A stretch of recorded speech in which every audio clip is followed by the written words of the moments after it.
Kelahiran kembali Dewa Abadi tanpa nama bab 141, siapa? Cahaya menyilaukan muncul dari buku itu, perlahan menyusut agar sesuai dengan kata-kata terkait yang tercetak di dalamnya. Segera, di penghujung hari ketiga, menjelang penilaian akhir, sebuah teknik dewa tertulis di halaman pertama buku besar manifestasi. Kata-kata itu perlahan berhenti bersinar terang, meninggalkan tulisan elegan yang bertuliskan, dunia batin, tempat suci. Meskipun itu sebuah teknik, tidak ada kata-kata yang menggambarkannya di bawah namanya. Sebaliknya, susunan paling rumit yang pernah dilihat Dion tertulis di bawahnya.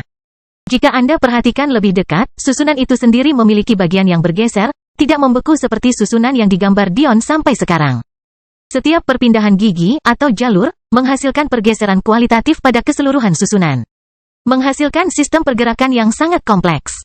Namun, ini adalah satu-satunya penjelasan yang bisa didapat. Buku tebal itu menutup dirinya dengan angkuh, menggenggam ikat pinggangnya. Itu memancarkan kesombongan yang tidak sebanding dengan manifestasi Dion, hampir seolah-olah mengatakan, kamu pikir aku tidak punya hak untuk menyebutkan namamu?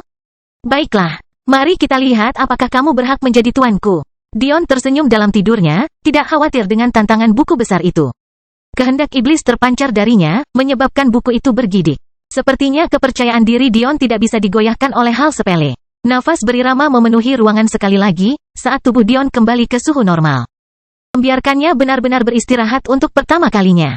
Apa yang tidak dia ketahui adalah bahwa cahaya yang bersinar dan merevitalisasi dari buku besar itu, telah menyebabkan tubuh di dalam cincin Dion sedikit bergeser. Malam itu, Penatua Kormit sedang melihat ke arah muridnya dengan senyuman lebar. Meskipun dia hanya seorang master dalam namanya, sang tetua masih sangat bangga akan hal itu. Manifestasi jiwamu begitu mendominasi, kata-katanya masih belum hilang. Siapapun yang mencoba mendekati mereka akan terbakar parah. Tawa riuh Penatua Kormit memenuhi kantornya. Seorang pemuda pendiam dengan kulit abu-abu dan mata merah mencolok mengangguk sedikit. Kesombongannya terlihat jelas bagi semua orang. Ciri-cirinya memiliki ketampanan yang sangat jahat bahkan menyamai Dion, meskipun karismanya kurang.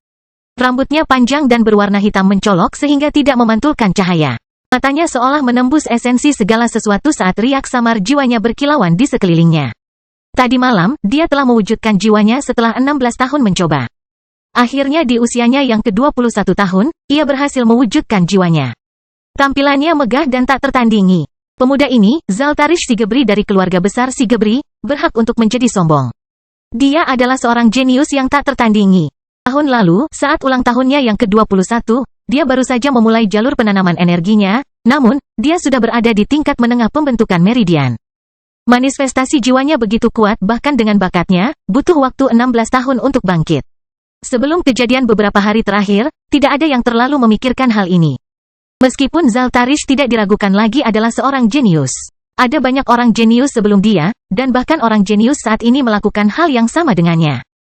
Namun, meskipun ada orang lain yang membutuhkan waktu yang sama untuk membangunkan manifestasinya, berapa banyak dari mereka yang telah menghancurkan buku besar manifestasinya? Hanya dia yang punya. Bagi Zaltarish, ini berarti bakatnya begitu kuat, sehingga dia mewujudkan bahwa orang lain memerlukan waktu puluhan tahun untuk bangkit, dan membangunkannya dalam waktu 2 dekade. Dia tersenyum pada dirinya sendiri ketika memikirkan betapa bangganya ayahnya yang tanpa emosi. Dia akhirnya bisa membantu ayahnya memenuhi ambisi mereka. Dia akan menikahi Mitrandir Norville yang cantik dan menggoda, dan keluarga Sigebri serta Norville akan menjadi bangsawan baru kerajaan Elfin. Kebencian yang dirasakan keluarga-keluarga besar terhadap tradisi pemilihan raja telah meningkat secara eksponensial, terutama dengan hilangnya raja. Bagi mereka, mereka bekerja keras sebagai tulang punggung kerajaan. Mereka memastikan generasi muda dilatih. Mereka memastikan ras dan kerajaan lain tidak berani menyerang mereka meski populasi mereka relatif kecil. Merekalah yang mengirimkan orang-orang jenius mereka untuk memimpin kampanye di gerbang. Bagi raja-raja di sebuah kerajaan tempat mereka bekerja keras untuk mendapatkan kesempatan menjadi salah satu dari 21 sub keluarga, atau lebih buruk lagi, menjadi rakyat jelata. Adalah konsep konyol bagi beberapa keluarga besar. Meskipun demikian, tradisi tersebut terus berlanjut selama ribuan tahun. Terkadang mereka beruntung dan melahirkan empati sejati di keluarga besar mereka. Namun, seiring berjalannya waktu, tidak dapat dihindari bahwa raja baru harus dipilih. Namun, dengan hancurnya sekte Rusa Langit, aturan itu sangat mungkin dihapuskan. Dan sekarang setelah Zaltarish menunjukkan bakatnya, keluarga Sigebri akan menjadi yang pertama. Penatua Kormit mengangguk puas atas dominasi Zaltarish. Terlepas dari pencapaiannya, cahaya di matanya tidak kehilangan semangatnya sedikitpun. Seleksi untuk kampanye akan dilakukan oleh masing-masing sekolah. Faktanya, Acacia Academy juga harus menggunakan penilaian tahun atas mereka untuk melakukan hal yang sama. Saya pikir inilah saatnya kita melakukan sedikit gerakan yang kuat, kata Penatua Kormit sambil tersenyum. Ai, mata cerdas Zaltarish berkilat, guru, undanglah para jenius di akademi kami dan juga Florence. Karena kampanye ini dimaksudkan untuk kejayaan kerajaan kita, mengapa tidak menyatukan semua pilihan kita? Buka untuk umum. Apa jadinya sebuah penemuan tanpa penonton? Penatua Kormit tampaknya tidak keberatan diperintah oleh muridnya, dia malah dengan senang hati mengirimkan pesan kepada setiap kepala sekolah.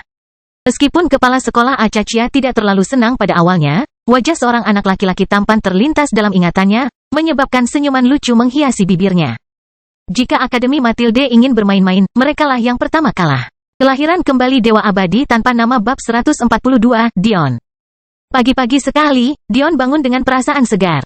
Dia meregangkan tubuh dengan malas, menikmati sensasi tulang-tulangnya yang telah direvitalisasi retak. Seperti yang dia lakukan setiap hari, dia memeriksa perangkat komunikasinya untuk membaca pesan-pesan Madeline, tetapi, dia terkejut ketika mengetahui bahwa 3 hari itu berharga. Aku sudah keluar selama itu, ya? Sepertinya saya melewatkan penilaian. Baiklah, Dion tidak terlalu peduli. Ini hanya memberinya lebih banyak waktu untuk berkultivasi dan memahami manifestasinya. Sudah berhari-hari berlalu, namun dia bahkan tidak tahu seperti apa rupanya. Dia terlalu lelah untuk mewujudkannya setelah pengungkapan awal. Apa yang Dion tidak ketahui adalah bahwa satu-satunya alasan kota Elfin tidak mengetahui dari mana manifestasi itu berasal adalah karena 2 manifestasi telah terjadi malam itu. Satu untuk Dion, dan satu lagi untuk Zaltarish. Selain para tetua sekolah, tak seorang pun kecuali Jade yang menyadari bahwa seseorang di sekolah mereka baru-baru ini memanifestasikan jiwa. Atau, lebih tepatnya, mereka tahu hal itu telah terjadi, namun berasumsi sebagian besar keributan itu disebabkan oleh Zaltarish. Suasana hati Dion yang baik tidak akan rusak oleh hal seperti itu. Hingga, setidaknya, dia membaca salah satu pesan Madeline. Itu tentang Mei Ying dan Chen Glei. Tampaknya keluarga Bai telah menyelesaikan pernikahannya. Meskipun Dion tidak terlalu menyukai Mei Ying, dia tetap tidak menyukai gagasan bahwa seorang gadis menikah dengan keluarga yang tidak dia inginkan. Dan itu terutama benar mengingat sifat jahat keluarga Daiyu. Tapi, Dion tidak bisa berbuat apa-apa. Akta itu sudah selesai. Dion menghela nafas. Sepertinya aku tidak bisa menyelamatkan semua orang. Saat Dion tenggelam dalam pikirannya, terdengar suara gedoran keras di pintunya. Bang, bang. Dion tersenyum pahit. Sepertinya hari ini tidak akan begitu damai. Dion membuka pintu dan menemukan Ri yang tampak polos, seolah-olah dia tidak pernah menimbulkan suara yang bergema di seluruh lantai. Dia sedikit tersipu ketika dia melihat Dion hanya mengenakan celana olahraga rendah yang kendur, tapi dengan cepat pulih dengan gaya Hasri. Bersandar di kusen pintu, Dion tersenyum, apa yang membawamu ke sini hari ini, cantik? Ri memelototi Dion. Dia sudah berada di sini selama berhari-hari untuk mengetahui lebih baik daripada mengatakan itu, tapi dia tetap melakukannya. Ri mengangkat tangannya tinggi-tinggi di atas kepalanya dan menjentikkan dahi Dion. Satu-satunya yang bisa menyebutku cantik adalah Little Lila. Jangan berpikir untuk mencoba, kalau tidak, Dion mengusap keningnya dengan sedikit kesakitan, tapi senyumnya hanya melebar saat dia mengamati tubuh Ri yang sempurna. Dia tidak tahu ada apa dengan dirinya, tapi sepertinya ada sesuatu yang aneh di dunia ini. Meskipun penampilannya biasa, kedalaman matanya dan kilau rambutnya tak tertandingi oleh apapun yang pernah dilihat Dion sebelumnya. Hanya mata Madeline yang sebanding, dan saat itulah Dion melepas kacamatanya. Ri mengabaikan tatapan Dion, malah menatap perangkat di tangannya dengan alis terangkat. Apa itu? Dion juga melihat ke bawah, ini? Itu hanya alat komunikasi dari dunia manusia. Ri menatap Dion dengan rasa ingin tahu, dengan siapa kamu berkomunikasi? Dion menyeringai, cemburu. Ri mengirimkan telapak tangan ke dada Dion. Tapi, matanya membelalak kaget saat dia mengetahui dia tidak terbang kembali seperti biasanya. Dia hanya bisa tersipu ketika dia menyadari tangannya sudah terlalu lama berada di tempatnya. Tangan Dion yang bebas menyentuh tangannya. Tunanganku bilang aku bisa menikahi lebih banyak wanita, bagaimana menurutmu? Ri tersipu lebih parah, tapi menarik tangannya kembali menatap Dion dengan amarah yang menggemaskan. Kamu punya tunangan dan kamu berani mengatakan hal ini? Menjijikkan, Ri menyilangkan tangannya, menatap Dion dengan rasa tidak suka. Dion tersenyum, terkejut karena keinginan iblis yang terus-menerus dia bocorkan tanpa disadari tidak berpengaruh pada Ri. Dia menyukai gagasan itu. Jadi, untuk apa kamu datang? Anda meninggalkan saya selama lebih dari seminggu, lalu kembali seperti ini? Tidakkah kamu pikir kamu berhutang maaf padaku? Ri mendengus. Aku tidak berhutang apapun pada orang mesum. Pakailah bajumu, dasar pamer. Ayahku sangat kecewa padamu karena melewatkan penilaian, jadi kamu harus menebusnya hari ini. Dion menggaruk kepalanya dengan canggung. Dia memang merasa agak buruk tentang hal itu, tapi itu benar-benar di luar kendalinya. Tapi kemudian, dia memikirkan sesuatu. Bagaimana aku bisa menebusnya? Ri mengangkat bahu, baju besinya yang dipotong mengangkat dadanya ke atas dan menarik perhatian Dion. Dia baru saja mengatakan untuk datang ke penilaian tahun atas. Dion tampak tertarik. Tahun atas, apakah kamu akan berpartisipasi? Ri menatap Dion hampir seperti sedang menatapnya. Mengapa saya harus berpartisipasi dalam sesuatu yang konyol? Penilaiannya untuk orang biasa, seperti Anda, ujarnya sambil tersenyum lebar. Dion tertawa. Dia tahu ini tidak akan sesederhana yang dibayangkan Ri. Sesuatu yang dia akan tahu jika dia melihat manifestasinya. Tangan Dion berkilat saat kemeja putih muncul di tangannya. Tanpa sepengetahuan Ri, sebuah formasi muncul di bawah kedua kaki mereka, membawa mereka ke udara. Ri menunduk, menyadari dia tidak lagi tergeletak di tanah, dan hanya bisa menggelengkan kepalanya. Orang ini sangat berlebihan. Dion menatap Ri yang tidak ada di sampingnya saat mereka keluar dari salah satu bukaan di lantai 2 dan masuk ke ruang dalam yang besar dan terbuka. Apakah kamu yakin tidak akan mempertimbangkannya kembali?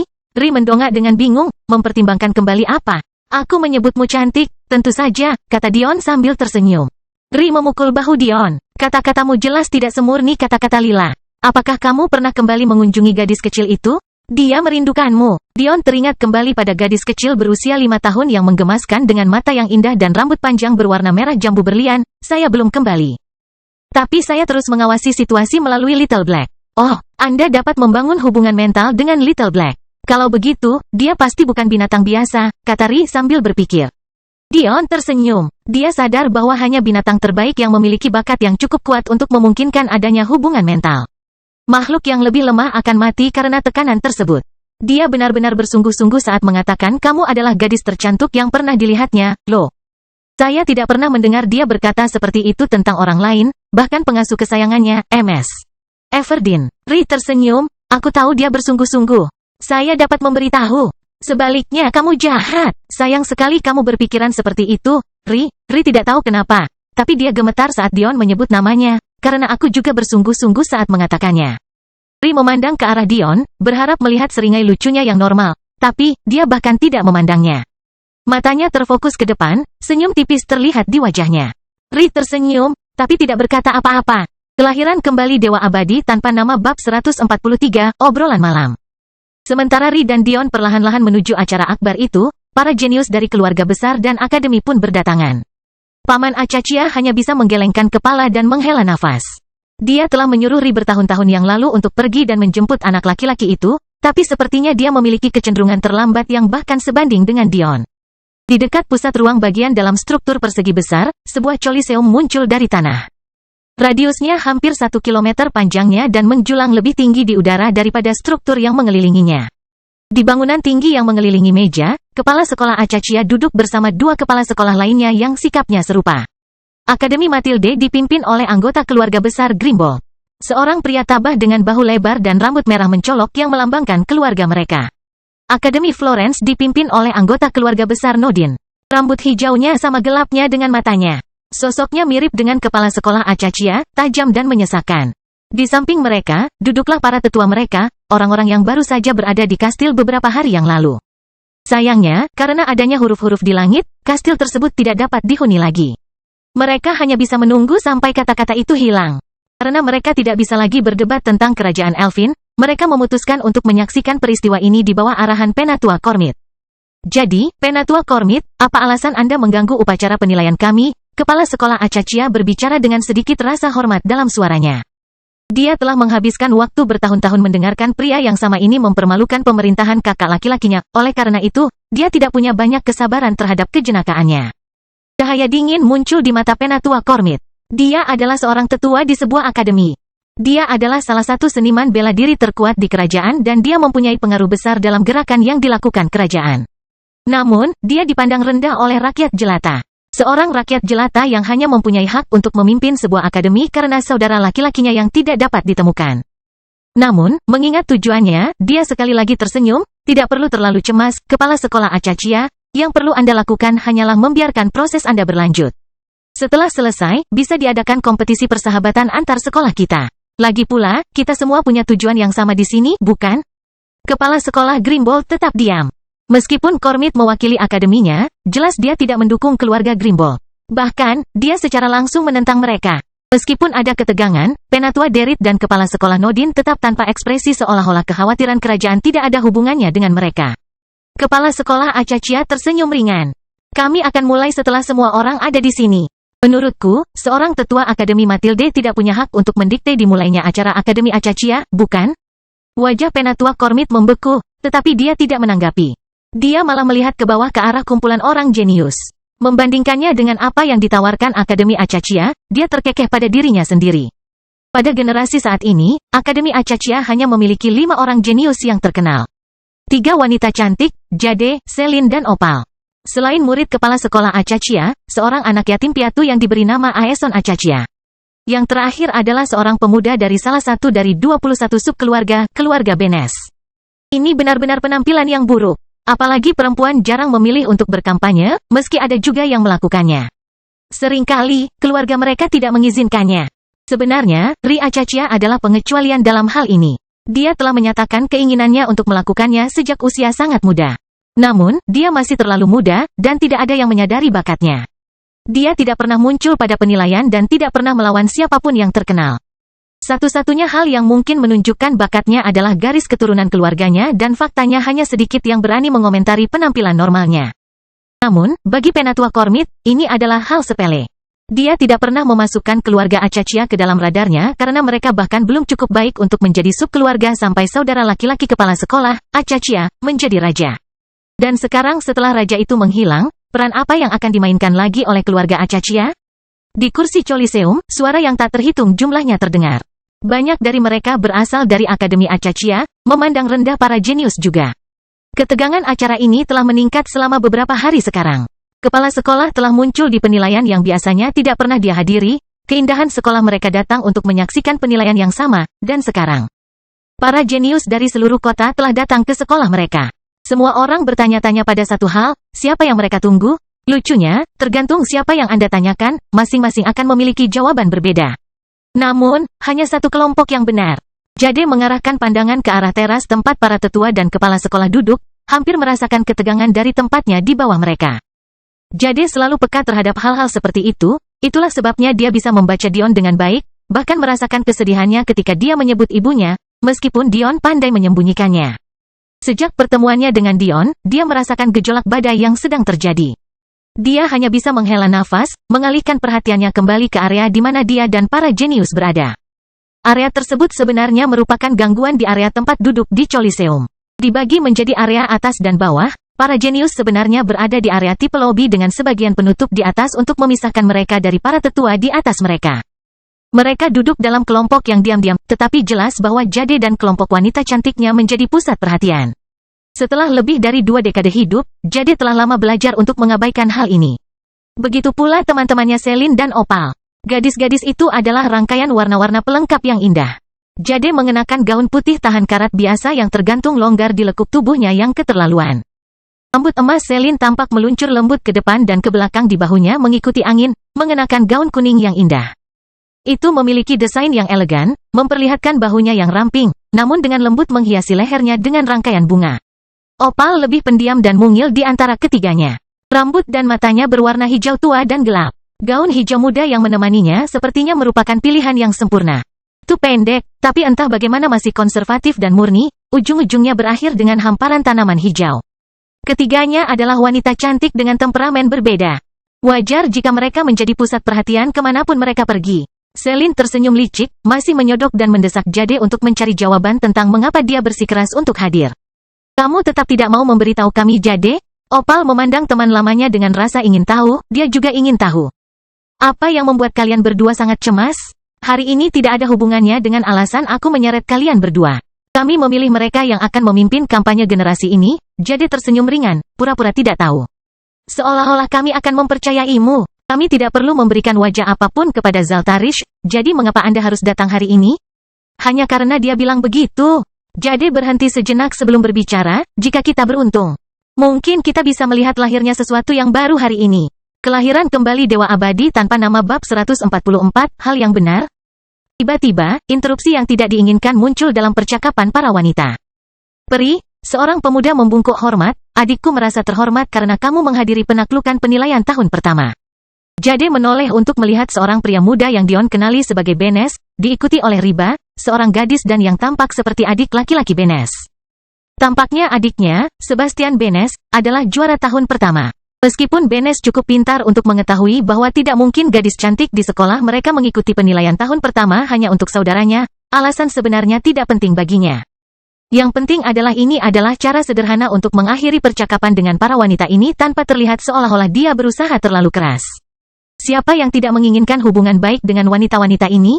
Jade tersenyum memahami maksud Benes. Jonas Benes kan? Merupakan kehormatan bagi saya untuk menyaksikan junior saya. Saya bersenang-senang. Jade tidak punya alasan untuk tidak menghormati niat baik Jonas, jadi dia hanya bisa menerima upayanya untuk berbicara. Meskipun keluarga Benes tidak memiliki status setinggi keluarga besar, sebagai anggota subkeluarga, kepentingan mereka bagi kerajaan tidak dapat dianggap remeh. Sementara keluarga besar bertanggung jawab atas akademi, subkeluarga bertanggung jawab atas 3 guild terbesar di kerajaan, Guild Alkimia, Guild Formasi, dan Guild Pandai Besi. Karena kampanye sama pentingnya, lebih aman untuk melebih-lebihkan pentingnya guild ini daripada meremehkannya.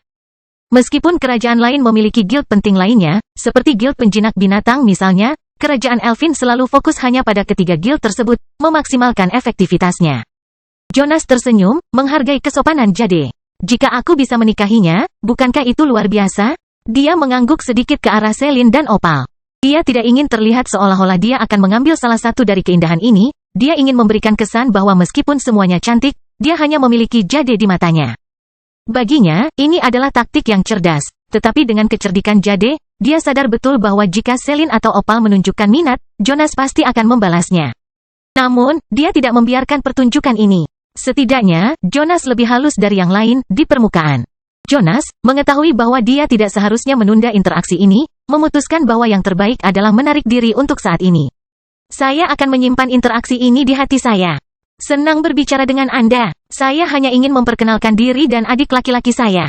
Karena kalian semua di sini, aku menantikan penampilan kalian. Jonas membungkuk sedikit, berbalik dan membawa rombongannya pergi. Begitu mereka pergi, Selin terkikik dan berkata, dia cukup playboy, jelas dia menjalin hubungan dengan gadis di belakangnya, tapi dia tidak menunjukkan sedikit pun ketidaksenangan. Dia benar-benar tahu cara melatih mereka, bukan? Opal mengerutkan alisnya yang halus, tapi dia hanya bisa menghela nafas karena dia sudah terbiasa dengan kecabulan kedua temannya. Giok tersenyum. Etiketnya tidak buruk. Paling tidak, dia menyembunyikan nafsunya lebih baik dari yang lain, kata Jade penuh arti. Selin cemberut dengan pura-pura marah, aku melihatnya mencoba berpura-pura seolah Opal dan aku tidak ada. Satu tawa kecil dan dia akan mudah patah. Aku ingin tahu apakah biji matamu akan mudah patah, Selin menyeringai, mencoba mengungkit pikiran Jade sekali lagi. Untuk pertama kalinya, Jade memutuskan untuk memberikan petunjuk, jika dia ada di sini, dia tidak akan menahan diri untuk menggoda kami bertiga. Dia sangat buruk, sangat-sangat buruk. Tapi entah kenapa masih murni, kata Jade sambil memandang ke kejauhan. Sepertinya para jenius dari akademi lain telah memutuskan untuk datang. Namun, Selin tampak tidak peduli, lebih tertarik dengan analisis Jade. Tidak ada setetes pun kenajisan?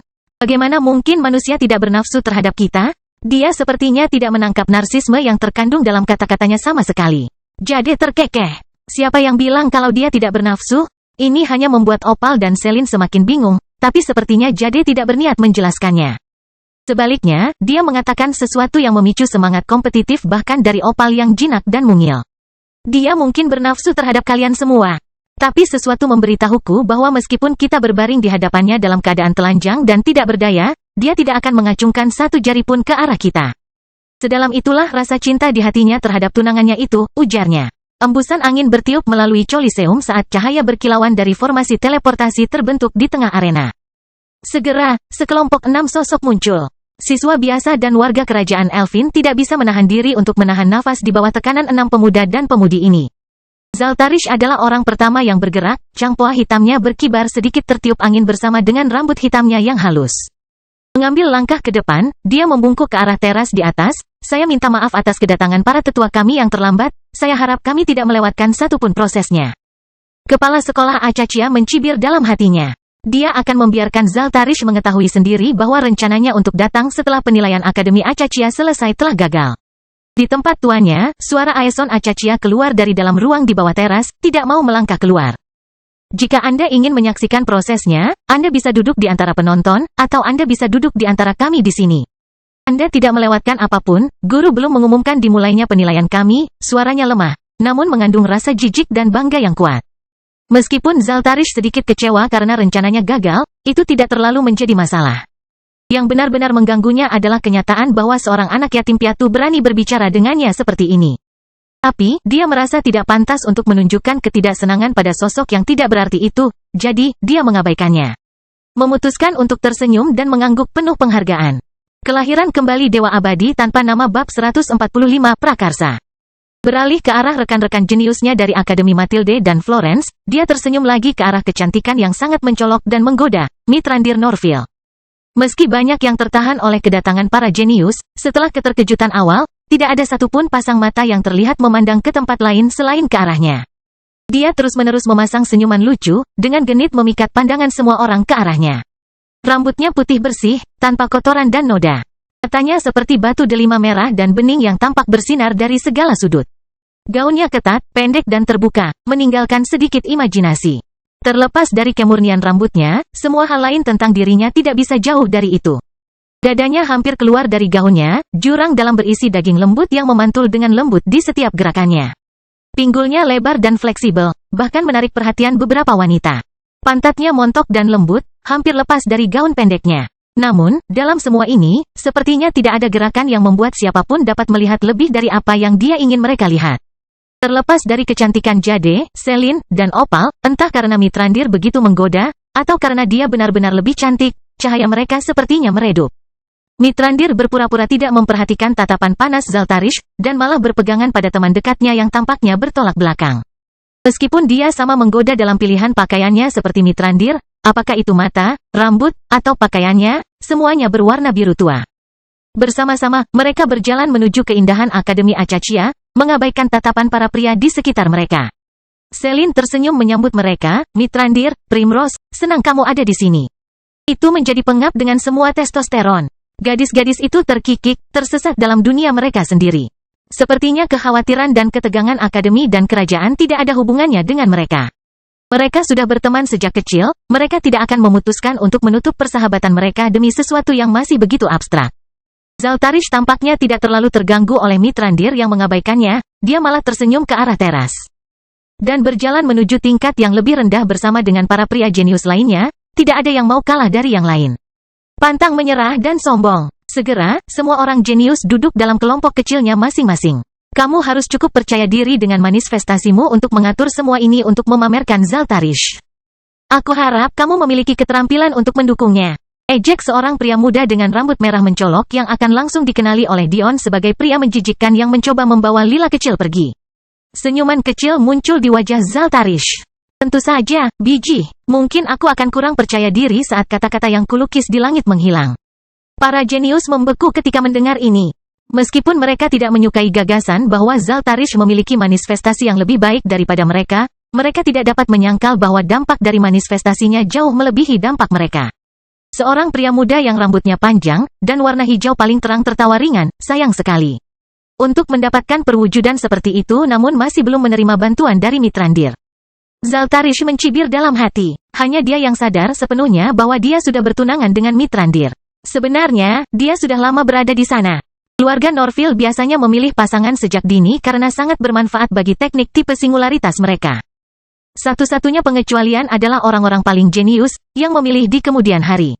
Meskipun Mithrandir memenuhi syarat untuk menjadi salah satu yang paling jenius, itu adalah alasan mengapa Zaltarish dipilih sebagai pasangannya. Hal ini hanya dirahasiakan karena tidak pernah terjadi pernikahan antar keluarga besar. Seringkali, mereka menikah antar cabang keluarga yang berjauhan, dengan cermat memastikan bahwa cabang-cabang tersebut tidak terlalu kusut. Pemisahan 5 generasi atau lebih biasanya berada dalam batas yang dapat diterima. Sekarang, urusan adalah pertanyaan yang sangat berbeda. Meskipun pasangan utama dipilih di antara cabang-cabang. Untuk mempertahankan cabang-cabang terpisah guna mempertahankan garis keturunan utama, hubungan antara keluarga besar dan bahkan subkeluarga yang berbeda bukanlah hal yang jarang terjadi. Alasan mengapa pilihan terakhir tidak memungkinkan bagi pasangan utama adalah karena hal ini secara signifikan menurunkan persentase anak yang memiliki garis keturunan keluarga besar. Pemeliharaan garis keturunan utama inilah yang menyebabkan setiap anggota keluarga besar memiliki warna rambut dan warna mata yang khas, meskipun ini hanya hasil permukaan saja. Hasil yang lebih penting berkaitan dengan manifestasi dan konstitusi bawaannya. Artinya, sangat mungkin bagi orang biasa untuk berbagi warna rambut dan mata tetapi tidak mendapatkan manfaat apapun. Oleh karena itu, perkawinan awal antar cabang diperlukan untuk memastikan lahirnya anak yang memiliki garis keturunan utama. Kemudian, perselingkuhan dipraktikkan. Meskipun kecil kemungkinannya untuk menghasilkan anak dari garis keturunan utama, dipastikan bahwa jika anak tersebut lahir, mereka akan dapat memulai cabang baru dari keluarga besar sehingga calon pasangan utama akan lahir selalu berlimpah. Dalam istilah awam, persatuan antara anggota keluarga besar yang sama berarti hampir 100% kepastian bahwa anak tersebut akan memiliki garis keturunan utama mereka. Persatuan antara anggota keluarga besar yang berbeda praktis merupakan pertentangan mengenai garis keturunan mana yang akan diwujudkan. Persatuan antara anggota keluarga besar dan subkeluarga akan menghasilkan kemungkinan lebih tinggi munculnya garis keturunan dari subkeluarga tersebut. Sementara persentase kemungkinan manifestasi garis keturunan utama akan menurun. Dan seterusnya dan seterusnya. Selain itu, tidak diragukan lagi bagaimana aliansi pernikahan bisa mengubah permainan. Ini lebih dari sekedar perselingkuhan. Itulah sebabnya hubungan Mithrandir dan Zaltarish dirahasiakan. Ini belum saat yang tepat untuk mengungkapkan hubungan seperti itu. Seorang pemuda yang tampak tajam dan serius dengan rambut dan mata hitamnya, justru tertawa terbahak-bahak Mithrandir. Dia pasti akan menjadi salah satu partnerku, meski butuh 1000 tahun, aku harus mencicipinya. Zaltarish mencibir. Darkasan yang sangat berani, kenapa kamu tidak mengatakan itu padanya? Kelahiran kembali Dewa Abadi tanpa nama bab 146, jatuh. Darkasan memucat, menatap Zaltarish. Kamu tahu persis apa yang terjadi setiap kali seseorang mencoba menggodanya. Apa menurutmu aku ingin menjadi seekor anjing? Mengibaskan ekorku dengan 4 kaki? Jika kamu sangat bersemangat, pergilah. Seorang laki-laki berambut hijau muda tertawa, saya, Kimil, tidak pernah takut akan hal seperti itu. Ini hanya tentang menunggu kesempatan yang tepat. Anda tidak mungkin menyela seorang wanita saat dia sedang asyik mengobrol dengan teman-temannya, bukan? Waktu terbaik adalah setelah Anda membantu mereka dalam sesuatu yang sulit. Ores menggelengkan kepalanya, mencibir. Apa bedanya dengan seekor anjing yang mengibaskan ekornya?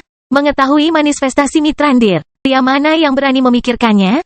Anda akan segera menjadi budak keinginan Anda dan mengikutinya kemana-mana seperti anak anjing. Apakah kamu ingin orang yang lebih tua harus meminta belas kasihan lagi pada keluarga Norville, Kimil? Wajah Kimil menjadi gelap, itu juga terjadi pada kalian masing-masing. Bahkan kakak laki-laki kita pernah menjadi budaknya pada suatu waktu. Mengapa kamu mencoba dan berpura-pura seolah-olah itu hanya aku? Tawa Darkasan kembali terdengar, kebetulan kamu yang paling baru, itu saja. Bagaimana kabar Kimil? Apakah dia setidaknya membiarkanmu mencuci celana dalamnya? Kimil hanya bisa mengertakkan gigi, tak ingin mengingat hal paling memalukan yang pernah dialaminya. Dia telah mencoba menggoda Mithrandir, hanya karena manifestasinya membuatnya benar-benar kehilangan akal sehatnya. Jika bukan karena para tetua keluarga Nodin, yang tahu berapa lama waktu yang dibutuhkan sebelum dia sadar kembali, atau dia mengizinkannya pergi. Zaltarish duduk, tersenyum melihat semua ini. Meskipun dia pernah jatuh di bawah pengaruh Mithrandir juga, jelas bahwa dia tidak akan melakukan sesuatu yang terlalu buruk pada calon suaminya. Dia hanya menyuruhnya mencuci beberapa pakaian dalamnya dan menggosok kakinya, yang jelas bukan pengalaman buruk sama sekali. Waktu berlalu dengan lambat. Setelah setengah jam, para tetua dan jenius mulai gelisah. Karena sifat kolosem yang cenderung miring, cukup mudah bagi para jenius untuk melihat para tetua di atas mereka dan sebaliknya. Jadi, semakin jelas betapa tidak aktifnya kepala sekolah Acaccia. Dia sepertinya tidak peduli dengan dunia ini, hanya duduk dan berbincang-bincang santai dengan para tetua yang dia anggap layak untuk diajak bicara. Ketika kakek Kormit hendak bertanya tentang dimulainya turnamen lagi, tawa ringan memenuhi Coliseum. Kamu tidak mungkin serius, dia sebodoh itu? Ri tersenyum cerah, perlahan melayang ke Coliseum di samping Dion. Sungguh, dia melangkah keluar bersama budaknya tepat di depan si idiot klan Ragnar, Elof. Satu-satunya hal yang saya sesalkan adalah bahkan dalam kematiannya, dia tidak menyangka bahwa dia menyebabkan kehancuran cabangnya. Dion menggelengkan kepalanya. Mereka tampak tidak peduli dengan lingkungan sekitar, mengobrol dengan gembira. Para jenius mengangkat alis mereka. Mereka mengenal Ri. Meski tidak terlalu mengenalnya karena sering tidak tampil di depan umum karena alasan yang tidak diketahui.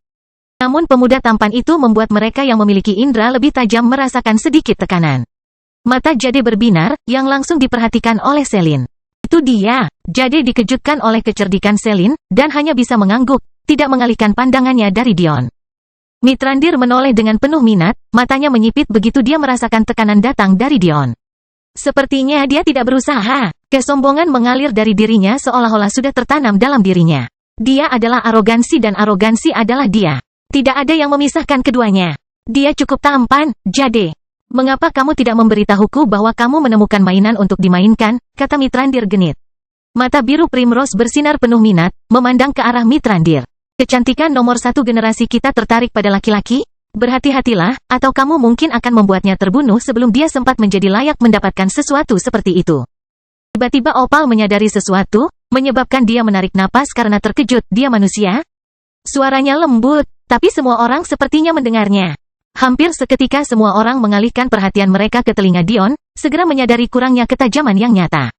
Zaltarish, yang mengalihkan perhatiannya dari Dion, tiba-tiba berbalik, menyadari bahwa dia memang manusia. Matanya menyipit, rasa jijiknya semakin meningkat. Tapi, dia tiba-tiba menyadari wajah Ores membeku. Biji, Zaltarish bahkan belum sempat bertanya terlebih dahulu, Kimil sudah melambaikan tangannya di depan wajah Ores. Ores sepertinya tidak menyadarinya, yang dia katakan hanyalah, dia tidak sederhana. Dia mengertakkan gigi, mengingat interaksi antara dia dan Dion. Bahkan saat itu, dia merasakan tekanan konyol datang dari anak manusia ini. Namun, kini tampaknya tekanan itu semakin besar. Meski begitu, niat bertarungnya berkobar, darah Grimboldnya mengamuk seperti tsunami di dalam dirinya. Dia menyeringai ganas, darah dan auranya menyelimuti area itu saat Dion terbang di atas mereka. Semua orang tampaknya menyadari kemarahan Orc. Meskipun Ores membiarkan tunggangannya berlari hari itu bukan karena dia takut pada Dion. Grimbold mana yang akan merasa takut? Dia hanya malu ketahuan. Tapi, hari ini berbeda. Dia akan puas dengan anak yang mengira dia bisa mengatakan hal seperti itu kepada Grimbold. Meski begitu, Dion tampaknya tidak terlalu peduli. Puas mengobrol dengan Ri saat dia meratakan barisan pertahanan dengan teras atas. Paman Akasia, maaf saya terlambat. Apakah saya melewatkan sesuatu? Senyum Dion berseri-seri. Paman Akasia hanya bisa tertawa kecil. Anak ini benar-benar tahu cara masuk. Tentu saja pernah. Anda melewatkan penilaian tahun pertama, penilaian tahun kedua, dan penilaian tahun ketiga, hanya untuk akhirnya muncul pada penilaian tahun keempat. Apa menurutmu kamu bisa berpartisipasi di sini? Paman Akasia berniat membiarkan Dion bersinar di sini hari ini, tapi dia memutuskan untuk bersenang-senang dengannya. Tapi, respon Dion hanya membuatnya tertawa terbahak-bahak. Bukankah ini baru tahun keempat Paman Akasia? Saya bahkan tidak bisa memberitahu Anda berapa usia mereka agar saya benar-benar takut pada mereka, kata Dion sambil tersenyum lebar. Kelahiran kembali Dewa Abadi tanpa nama bab 147, nada hening. Penatua Flyleaf dan Erunodidan yang berada di atas awan terkekeh mendengar kata-kata Dion. Sebastian, yang saat ini duduk di bawah Dion, menyipitkan matanya. Tinjunya mengepal karena frustrasi. Dari kata-kata kepala sekolah Akasia, apakah ini anak laki-laki yang mereka tunggu? Bukan saya. Apa hebatnya dia? Riba yang berada di dekat Sebastian juga marah. Tapi, dia tahu sebaik mungkin bahwa Dion memang jenius. Tanpa kultivasi apapun, jiwa Dion sudah berada di atas jiwanya. Meskipun Riba bukan seorang jenius, dia jauh lebih tua dari Dion. Sampai pada titik di mana dia mendekati usia 30-an. Dia mengikuti Jonas karena alasan itu, dia tidak bisa mencapai apapun sendirian. Siswa seperti Riba, yang telah melampaui tahun keempat mereka tanpa prestasi nyata, hanya dimaksudkan untuk menjadi bagian dari pasukan yang dipimpin oleh para jenius sejati yang dipilih untuk memimpin kampanye. Dia sudah terbiasa dengan ini, dan siap melakukan tugasnya. Tapi, mau tak mau dia membenci kenyataan bahwa manusia lebih baik daripada dirinya. Di bawah, orang-orang mencibir. Hanya seorang anak laki-laki sombong yang menganggap wilayah bawahnya lebih kuat dari yang sebenarnya.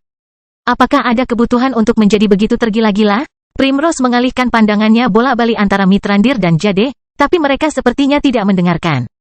Senyuman ringan menghiasi wajah mereka seolah inilah yang mereka harapkan dari Dion. Kenapa kalian berdua terlambat? Aku mengirim Ri beberapa jam yang lalu, kata Paman Akasia sambil bercanda seolah sedang mencoba menyindir sesuatu. Ri memutar matanya ke arah ayahnya. Dia sedang tidur, jadi saya menunggu dia bangun. Tidak lebih, tidak kurang. Kata-kata ini mungkin tidak berarti banyak bagi orang lain, tetapi itu berarti bagi Dion. Dia menunggu di luar pintuku berjam-jam hanya karena aku sedang tidur? Dia tersenyum. Dia menggemaskan. Paman Akasia terkekeh ringan sebelum berbalik ke arah para tetua dan kepala sekolah lainnya. Sepertinya kita siap untuk memulai, bukan?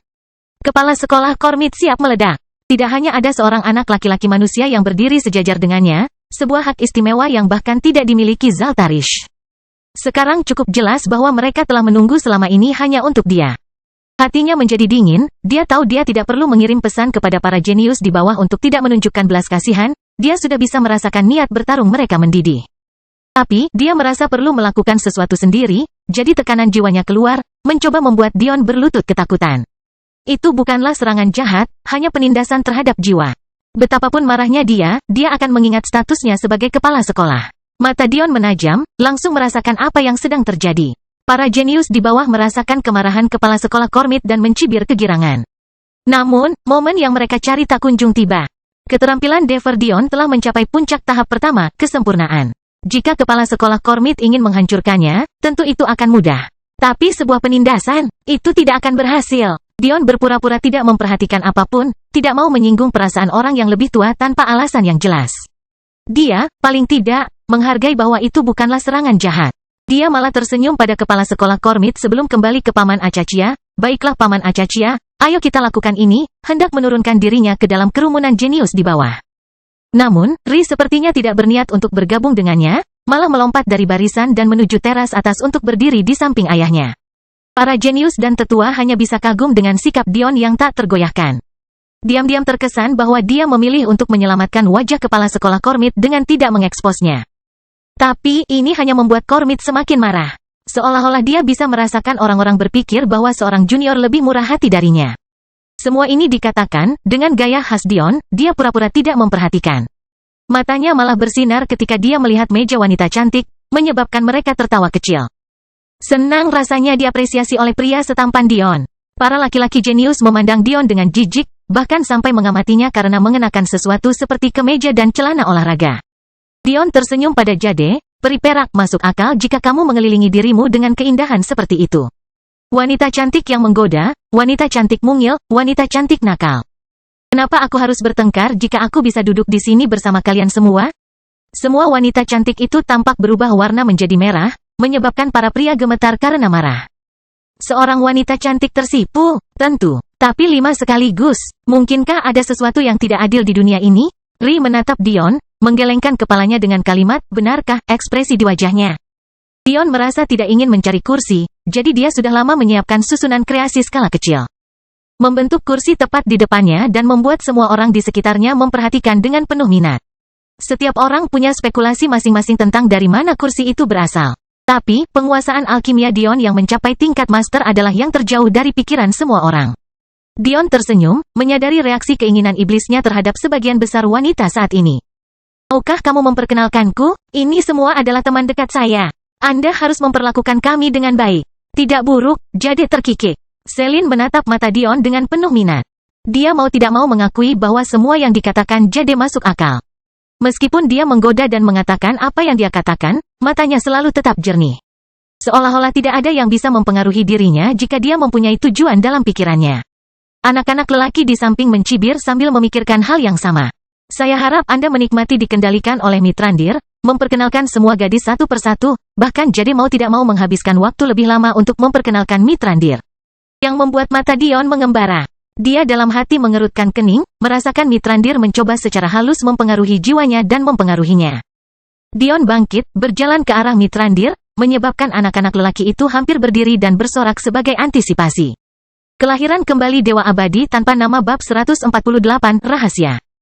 Kamu cukup menarik, katanya lembut, menatap langsung ke mata merahnya yang bersinar. Tanpa Dion sadari, manifestasi Mithrandir telah muncul. Seekor ular bersisik putih yang anggun dan anggun berkilauan, melirik dengan dominan. Matanya bersinar semerah lidahnya yang bergerak-gerak. Ia bergeser di udara, bergerak melingkari Dion, sedikit bergesekan dengan bagian bawahnya, menyebabkan geraman keluar. Jade hanya bisa menyaksikan dengan getir saat Dion perlahan jatuh ke dalam perangkap Mithrandir. Ri mengerutkan kening, tapi sudah terlambat untuk membantu Dion sekarang. Sebastian mencibir, kamu pikir kamu hebat, lihat dirimu sekarang. Paman Acacia hanya bisa tersenyum pahit saat melihat kepala sekolah Kormit tertawa kecil. Beberapa cobaan yang harus kamu hadapi sendiri. Ular bersisik putih itu tiba-tiba menggigil, sayap perak cerah meledak dari punggungnya saat semua orang melihatnya. Nafas kolektif sepertinya ditarik ke semua orang saat mereka menyaksikan. Ini adalah mutasi unik yang terjadi pada Mithrandir. Meskipun dia telah menggunakan teknik tipe unik karena kepercayaan dirinya, perwujudan aslinya akhirnya menyamai Norville pertama dalam sejarah, menyebabkan dia menjadi kebanggaan keluarganya. Para jenius mencibir, sepertinya Mithrandir punya budak baru. Dion mengambil langkah maju, mendekati Mithrandir. Bagi semua orang, ini hanyalah keinginan Mithrandir. Tapi baginya, dia hanya bisa mengerutkan kening. Menatap mata hijau kehijauan Dion, Mithrandir tampak tersesat dalam kemurniannya untuk beberapa saat. Matanya tidak berkabut, dan keinginannya tidak berkurang. Dia hanya berjalan ke Mithrandir sampai dia hampir berada tepat di atasnya. Dia menarik kursinya dari meja, menempatkannya tepat di depan dirinya dan bersandar ke telinganya. Jika kamu ingin bermain, kamu bisa memintanya saja. Mithrandir kehilangan fokus. Nafas panas Dion menyapu telinganya, menyebabkan manifestasinya menghilang. Semua orang memandang dengan bingung, apakah ini sudah berakhir? Dion mengangkat tangannya, kehendak surgawi beredar bersama auroranya. Karena kamu ingin bermain, ayo bermain. Dia dengan ringan menyentuh lengan Mithrandir, perlahan-lahan mengangkatnya. Tubuh Mithrandir langsung memerah, perasaan tiada taraf membanjiri dirinya. Tangan keluar dari bibirnya di luar keinginannya, tapi dia tidak bisa menghentikan kakinya yang saling merapat, berusaha sekuat tenaga untuk mengendalikan dirinya. Semua orang menelan ludah, menyaksikan sosok Mithrandir yang sangat seksi menggeliat kegirangan. Tangan Dion terus bergerak, dengan lembut menjentikkan keras Mithrandir dari atas gaunnya. Mithrandir merasa terlalu senang untuk merasa malu. Dia tersesat dalam dunia kenikmatan yang belum pernah dia rasakan sebelumnya. Dion tidak pernah meninggalkan telinganya, dengan lembut berbisik lagi, apa yang kamu inginkan? Aku, Mithrandir sepertinya tidak bisa menemukan kata-kata yang tepat. Napasnya tergesa-gesa dan pendek, kulitnya memerah sangat merah hingga hampir serasi dengan pakaian dan matanya. Keringat mulai menetes ke jurang belahan dadanya yang memantul setiap tarikan napas. Tangan Dion mencapai pinggulnya, terus bertumpu ringan di pahanya sebelum naik ke ujung rok pendeknya. Wanita cantik di sekitarnya tidak tahu harus berbuat apa. Mau tak mau mereka memerah hanya karena efek sisa aurora dan kehendak surgawi Dion. Mereka hanya bisa membayangkan bagaimana perasaan Mithrandir saat ini. Semua orang tercengang. Beberapa masih percaya bahwa inilah yang diinginkan oleh kecantikan yang menggoda. Namun, meskipun demikian, para jenius sudah lama kehilangan senyumannya. Bahkan Zaltaris tidak diizinkan melakukan hal ini pada Mithrandir. Bawa aku, Mithrandir hampir melontarkan kata-kata ini. Sambil melangkah maju, dia meraih selangkangan Dion. Dion hanya bisa tersenyum tipis saat tangan yang ada di pahanya diserang oleh rasa basah yang manis karena momentum ke depan. Kolosem membeku. Udara seakan berhenti bergerak dan tidak ada suara yang terdengar. Seolah-olah waktu telah berhenti, membuat semua orang tidak percaya.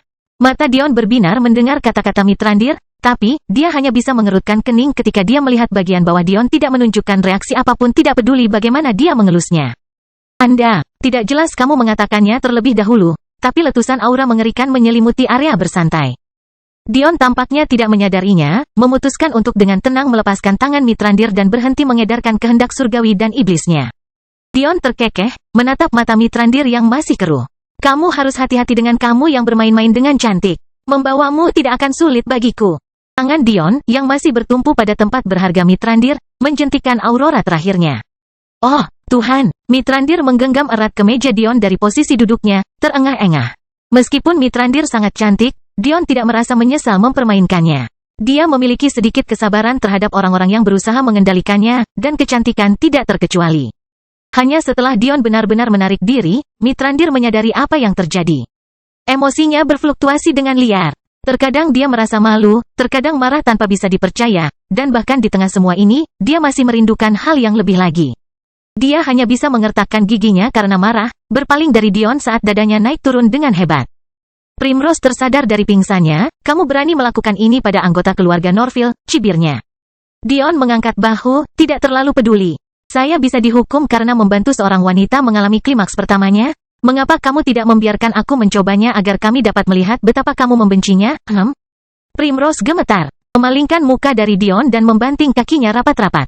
Tapi, Dion tahu masih ada gairah yang tersisa di matanya, yang membuatnya terkekeh. Jangan terlalu dipikirkan, kebetulan aku merasa lucu ada seorang perawan yang berkeliling merayu pria. Meskipun ini tidak berarti banyak bagi para jenius muda yang menganggap Dion hanya menebak-nebak, atau hanya mengolok-olok Mithrandir, kalimat Dion yang satu ini cukup mendalam bagi para tetua. Memiliki indera untuk mengetahui apakah seseorang masih perawan atau tidak, tampaknya sepele. Namun sebenarnya itu adalah kemampuan yang hanya dimiliki oleh mereka yang memiliki indera paling sensitif. Tidaklah normal untuk bisa membedakan sesuatu seperti itu sampai tahap surgawi terlampaui. Tiba-tiba, mereka teringat kembali pada kursi yang Dion buat sebelumnya, mata mereka berkedip dengan kesadaran, dia memiliki aurora bawaan. Kelahiran kembali Dewa Abadi tanpa nama bab 149, tunggu aku. Ri tidak bisa menahan tawanya lebih lama lagi, hahaha. Dia menyeka air mata dari wajahnya, mengepalkan perutnya dengan lengannya yang bebas. Namun, para jenius tidak menerima hal ini dengan baik. Masuk akal jika manusia datang ke sini bersama gadis jelek seperti itu, ejek Ores, aku pernah melihat kalian berdua bersama sebelumnya. Kamu pasti sudah puas dengan seekor babi betina, ini tentang apa yang pantas kamu dapatkan. Ekspresi Dion tiba-tiba menjadi gelap, aura kekerasan yang tidak begitu halus keluar dari tubuhnya seperti aliran deras yang tak ada habisnya. Bang, namun, tidak ada waktu untuk bereaksi, bahkan untuk Dion. Sesosok tubuh anggun jatuh dari teras, meremukkan meja tempat para pria jenius duduk. Dion memandangi punggungnya yang anggun. Rambutnya berkibar di udara, lapisan es menurunkan suhu secara drastis saat pedang menekan tenggorokan Ores. Rambut Ri tampak memiliki kehidupannya sendiri, berkibar-kibar dengan keagungan halus yang menebarkan keharuman lembut ke seluruh udara. Dion memandang dengan antisipasi, penasaran seperti apa manifestasinya. Tapi, hal itu tidak pernah terjadi, sebaliknya, sebuah suara yang dipenuhi dengan niat membunuh yang murni terdengar, kamu punya banyak keberanian. Apakah kamu pikir aku membutuhkan orang lain untuk membelaku? Untuk melindungiku? Ayo, ucapkan lagi. Mari kita lihat apakah kamu bisa mengungkapkan kata-katanya kali ini. Matahari yang lembut seperti danau telah membeku, lapisan es menutupi segalanya. Para tetua memandang dengan takjub, es tingkat 9 akan, pada usia hampir 17. Seorang jenius sejati, jelas bahwa Ri tidak memiliki budidaya energi. Namun, kata-kata Ores tidak bisa menahan diri untuk tidak tersangkut di tenggorokannya. Dion perlahan berjalan mendekat dan dengan lembut membelai kepala Ri, yang tampaknya tidak terpengaruh oleh es yang dingin di tulang. Kamu tidak membutuhkan bantuanku, katanya lembut, tapi biarkan aku yang melakukannya. Ri memandang ke arah Dion, matanya menjadi lebih lembut. Dion tidak mengatakan apapun yang berbunga-bunga tentang betapa tugas laki-laki untuk melindungi seorang wanita, dia juga tidak berpura-pura seolah-olah Ri membutuhkan bantuannya. Dia hanya memberitahu dia bahwa dia ingin melakukannya. Ri tersenyum, dan dia tiba-tiba mengalahkan segalanya. Orang-orang memandangnya, bingung. Mereka tidak bisa tidak memikirkan apa perbedaannya. Bukankah dia seorang gadis berpenampilan normal? Jadi, kenapa dia terlihat begitu cantik saat ini? Dari semua orang, Ri mungkin yang paling bingung, tapi bukan soal kecantikannya. Dia tidak pernah mengizinkan siapapun untuk meminta bantuan dalam hidupnya, bahkan ketika mereka sendiri yang menawarkannya. Tapi, entah kenapa, suara Dion sepertinya mengandung perintah yang tidak bisa dia tolak. Di dekat tepi ruang tunggu, Aeson mau tidak mau memandangi putri majikannya dengan ekspresi sedih. Ekspresi seseorang yang kehilangan sesuatu yang berharga. Dia sendiri dari dulu selalu ingin membantu Ri. Faktanya, dia mungkin berdiri untuk menyerang Ores bahkan sebelum Dion. Dia tidak pernah peduli bahwa penampilannya bisa dianggap jelek di tengah masyarakat dengan orang-orang cantik seperti itu. Tapi, dia tidak pernah menerimanya seperti dia menerima Dion sekarang. Kemarahan dalam dirinya ingin berteriak bahwa dia munafik. Bahwa dia terlihat begitu polos namun jatuh cinta pada pria yang begitu menarik. Tapi, dia mengenal Ri lebih baik dari itu. Penampilannya sama sekali tidak kalah dengan Dion, namun dia masih merasa telah kalah. Bagi Ri dan Dion, mereka memiliki persahabatan yang sederhana dan polos, tidak ada yang romantis tentang itu. Dion ingin melindunginya seperti dia ingin melindungi semua temannya. Ri menerima perlindungannya karena dialah orang pertama yang membuatnya merasa nyaman. Tidak lebih, tidak kurang. Namun, bagi mereka yang menonton, nada dinamis mereka jelas istimewa. Sebuah platform es mengangkat Ri kembali ke teras di atas di mana dia tampak seperti tidak bisa diganggu dengan hal lain. Dia dengan gembira duduk di samping ayahnya yang memandangnya dengan penuh kasih. Ores baru saja tersadar dari keterkejutannya. Tapi, para jenius lainnya melihat pemandangan ini dengan tenang, mengamati Dion yang sekarang berdiri di tengah-tengah meja pecah, di antara mereka semua. Suara Dion lemah, tapi pantang menyerah, dibumbui dengan keinginan iblis yang menyebabkan getaran di punggung semua orang, aku tidak keberatan menjatuhkan kalian semua satu persatu. Sebenarnya, menurutku itu cukup menyenangkan. Tapi, sepertinya beberapa orang mempunyai mulut yang sangat jahat. Bijih berdiri, menjulang hampir 2 kepala di atas Dion. Apakah kamu pikir aku takut padamu dan pelacur kecil itu? Serangan mendadak pasti merupakan satu-satunya kemampuan kalian sebagai manusia. Jari kelingking Dion naik ke telinganya. Menggoyangkannya sedikit sebelum dia meniup sedikit debu, aku sedikit bingung mengapa perempuan jalang terlemah di sini berpikir dia bisa berbicara dengan acuh tak acuh.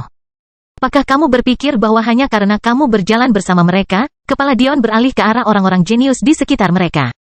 Bahwa kamu setara dengan mereka? Jika Anda bukan bagian dari keluarga besar, apakah mereka akan mengganggu Anda? Wajah Ores menonjol dengan urat, serasi dengan warna merah mencolok pada rambutnya. Aku cukup yakin aku sudah memberitahumu apa yang akan terjadi jika kamu muncul di hadapanku lagi. Sepertinya kamu tidak berlari cukup jauh terakhir kali. Kata-kata Dion menyebabkan keheningan merajalela. Apakah Dion sudah berkonfrontasi dengan Ores?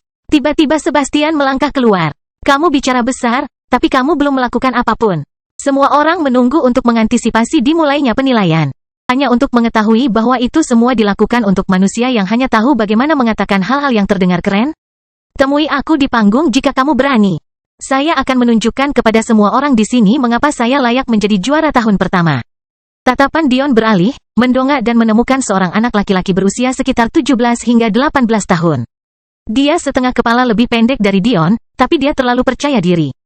Rambut hitam dan mata hijaunya adalah satu-satunya ciri khasnya. Selain itu, Anda tidak akan bisa memilihnya dari kumpulan elf yang cukup menarik. Kamu pikir aku tidak punya hak untuk berbicara karena aku adalah siswa tahun pertama yang bahkan belum menjadi juara, kan? Jelas sekali, saya mendapatkan tempat saya. Anda tidak melakukan apapun selain berbicara tentang hal-hal murahan dan membesar-besarkan. Mengapa ada orang yang harus memperhatikan Anda?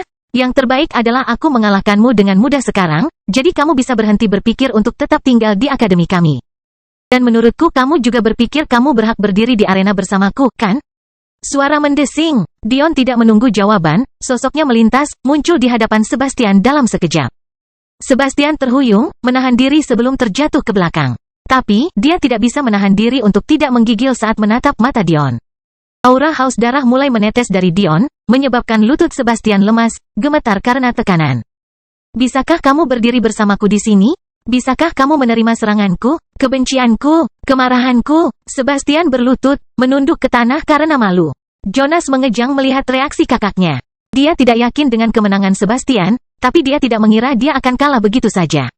Kamu tidak memenuhi syarat untuk berdiri di panggung yang sama denganku. Meskipun kata-kata Dion sepertinya ditujukan pada Sebastian, setiap jenius di sana merasakan kesombongannya yang pantang menyerah.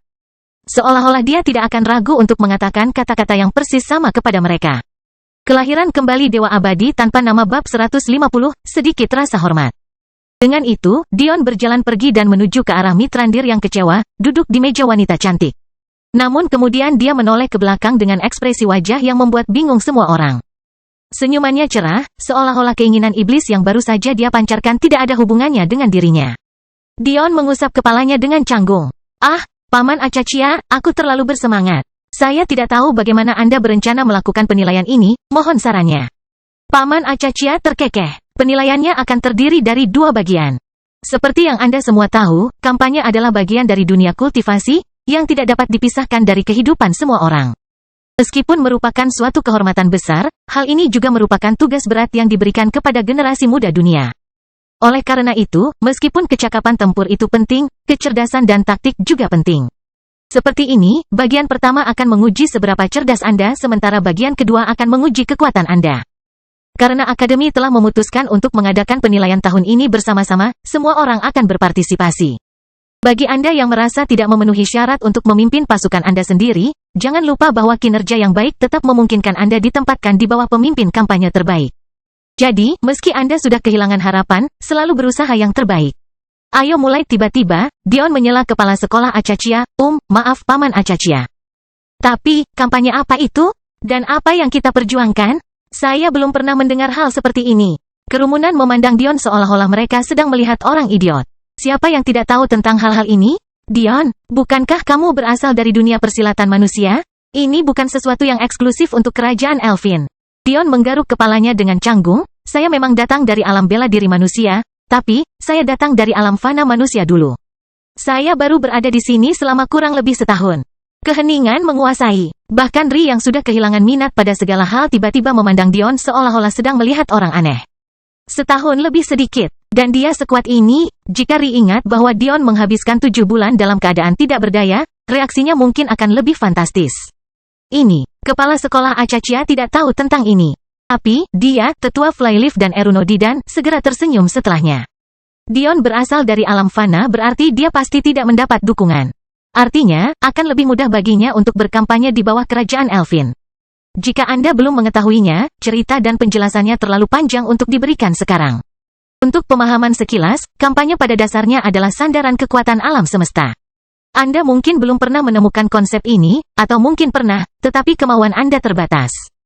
Satu-satunya cara untuk meningkatkan cengkeraman dunia pada kemauan adalah dengan menaklukkan dunia lain dengan hukum, dao, kemauan yang berbeda, dan sebagainya. Mengapa hal ini bergantung pada generasi muda? Peringkat alam semesta kita cukup rendah. Oleh karena itu, gerbang yang menghubungkan kita dengan alam semesta lain tidak stabil dan tidak dapat mendukung budidaya yang lebih tinggi dari pengumpulan esensi. Ketika kekuatan melebihi batas itu, gerbangnya akan runtuh, membunuh semua orang di dalamnya. Jadi, nenek moyang yang menciptakan gerbang secara langsung memblokir tingkat budidaya yang lebih tinggi dari batas gerbang. Mata Dion bersinar. Dia telah menemukan konsep keinginan terbatas ini sebelumnya. Selama upacara pembukaan Akademi Fokus, ketika dia berdiri di belakang pintu. Dia mendengar kepala keluarga Pilar berbicara tentang bagaimana Mei Ying telah mengukir sepotong untuk dirinya sendiri sesuai dengan keinginan kompasnya. Dion tidak menghabiskan banyak waktu memikirkan tentang tipe non-elemen sejak saat itu, tapi ini adalah peringatan yang baik untuknya.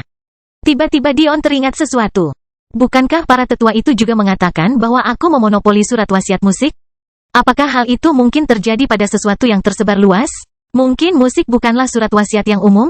Aku tidak pernah memikirkannya sejak Madeline mengidapnya, jadi kukira itu bukan hal yang langka. Tapi, Jade tidak menggunakan wasiat musik saat dia bermain beberapa hari yang lalu. Atau, mungkin, musik yang bisa saya akses hanya berasal dari alam semesta ini, jadi lebih mudah untuk memonopolinya? Dion sekali lagi tenggelam dalam pikirannya. Dunia ini benar-benar jauh lebih kompleks daripada apa yang ia bayangkan. Jadi, Paman Acachia, apa yang harus saya lakukan agar bisa berpartisipasi? Bagi Dion, satu-satunya tujuannya adalah memberikan pengaruh terbesar yang dia bisa di dunia persilatan. Apa yang bisa lebih besar daripada menjadi seorang umum yang dikenal di berbagai alam semesta? Sebelum Paman Acachia sempat menjawab, suara dingin terdengar dari bawah teras. Apa yang membuat Anda berpikir bahwa Anda mempunyai hak untuk berpartisipasi sebagai pemimpin kampanye? Itu mengharuskan Anda menggunakan pasukan Elfin dan mewakili kerajaan Elfin. Apakah menurut Anda kami membutuhkan manusia seperti Anda untuk melakukan ini? Jika kamu benar-benar ingin menunjukkan ketulusanmu, kamu bisa bersaing menjadi prajurit. Zaltarish berbicara dengan tenang, tidak ada emosi yang terlihat di wajahnya. Sikapnya benar-benar berbeda ketika dia tidak berinteraksi dengan teman-temannya. Dion tersenyum, tidak keberatan. Ah, kamu benar sekali. Saya tidak mungkin meminta pasukan Elfin tanpa memberikan kontribusi apapun kepada kerajaan Elfin. Karena aku berasumsi kamu berbicara hanya demi kepentingan terbaik kerajaanmu, maka aku tidak akan tersinggung. Dion tenang, tidak perlu marah karena hal sepele seperti ini. Dia memang bukan anggota kerajaan Elfin, akan aneh jika dia diizinkan memimpin pasukan hanya karena dia berbakat. Bijih mencibir, karena kamu mengerti, kamu bisa pergi sekarang. Kamu tidak perlu berada di sini. Dion terkekeh, kalian semua salah paham. Saya memahami bahwa saya belum mendapatkan hak untuk mewakili kerajaan Elfin. Para jenius mengerutkan kening. Apa yang membuatmu berpikir bahwa kamu bisa mendapatkan hak sebesar itu? Ores benar-benar tidak mau memberi Dion kelonggaran apapun. Apakah kamu tidak tahu jawabannya setelah penilaian selesai?